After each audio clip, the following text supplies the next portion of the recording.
how are you and if you like Italy. Yes, I love Italy. Italy has been the best place in Europe for the whole tour. As you can hear the crowd, they're loud already. It's going to be an incredible, incredible night. We had fun in Pescara. We had a great time in Milan last night. So we're looking for a great, great show tonight in Bologna. Bologna. You love Bologna? Yes, I love Bologna. And you ate tortellini and pizza or something like that? Very good, very good pizza. But you know, I'm looking for the lasagna. I hear the lasagna is great in Bologna. So I have to get some. Please!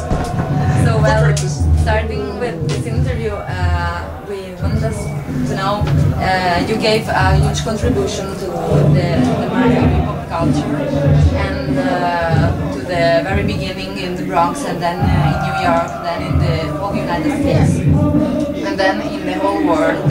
So we are wondering what is actually survived after this big explosion right now. I mean, well, it's a beautiful thing. I think that it's a blessing and just an honor to be in the right place at the right time. All of the miracles that I've seen throughout the years of hip hop, and you know, I just thank God that yeah, I've seen hip hop from the beginning and I've watched it grow, and it's just a blessing to be one of the guys, one of the pioneers to help, you know, start it from the Bronx and go from the Bronx to the rest of the world. But the most amazing thing I think that has stayed true to the culture is the fact that you have to associate the different elements with hip hop, and you know, that's MCing and graffiti and b-boying and DJing, and I think that's just an incredible thing to see. After 30 years, it's still here. And I mean, did you expect that this kind of culture will be such a huge thing in the whole world after? Well, you know, I've always had the vision that I knew that it had the potential to spread around the world, and it was just amazing to see. But I tell you, the one thing I did not realize was that how the rest of the world would embrace hip-hop and make it their own culture.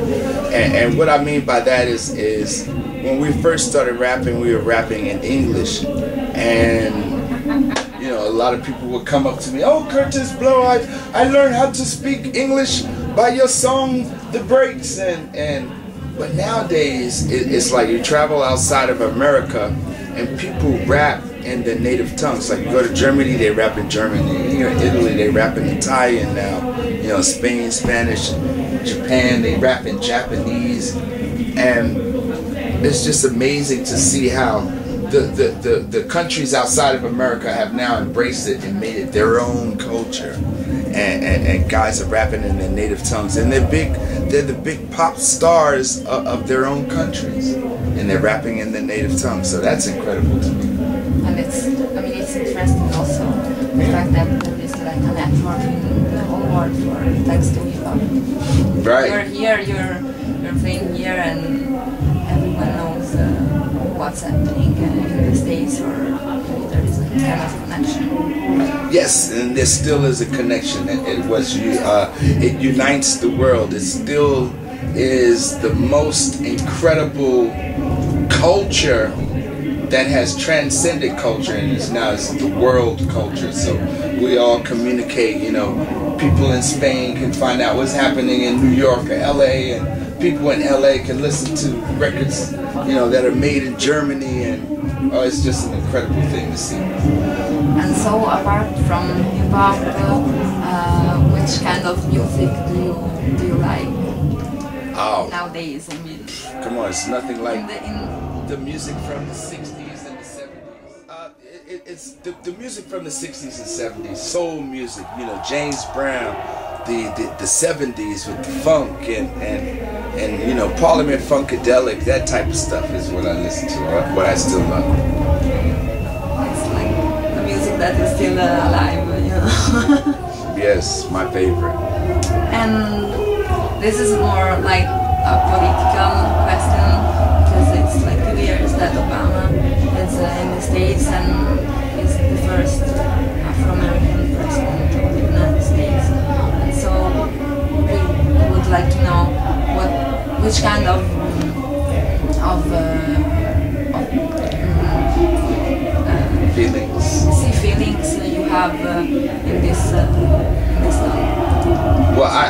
feel proud to be American, and it's just amazing to see. I'm so glad that, you know, I live at a time where I actually saw this happen, the first African American president, and I never thought that I would see this when I was growing up as a child, you know, just watching and seeing Martin Luther King, you know, he was assassinated and murdered, and Malcolm X and JFK and the Civil Rights Movement, and it's just amazing to see how far we have come since those days in the 60s. Like I said, that music that I love is also the times that I also loved when I was a very, very small child, and I was scared because of all of these things that were happening around, you know, with the Civil Rights Movement. So it's a miracle just to see happen, and Obama, do your thing, you know.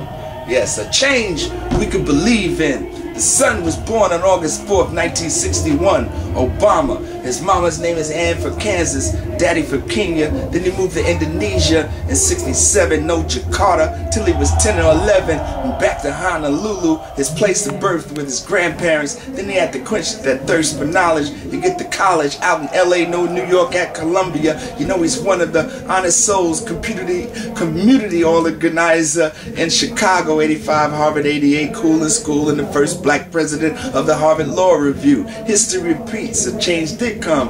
Kingdom, White House, America, Obama's the one. Moral ethics is back to politics, and we changed the band. Malia, Sasha, your daddy's a great man. Yeah. And after this, you can finish, because if you want to add something, or just for well, I just want to say thank you, Italy, for supporting hip-hop all of these years. I've been in hip-hop 38 years, and it's the 30th anniversary of The Breaks, my biggest song, hip-hop's very first certified gold rap song, and I love you, I love you, I love you. Thank you for the support, and a big shout out to my sons, DJ Mark Anthony and Kurtis Blow Jr., who has the new mix CD coming out called California Cation, coming out real soon. Kurtis Blow Jr. Peace.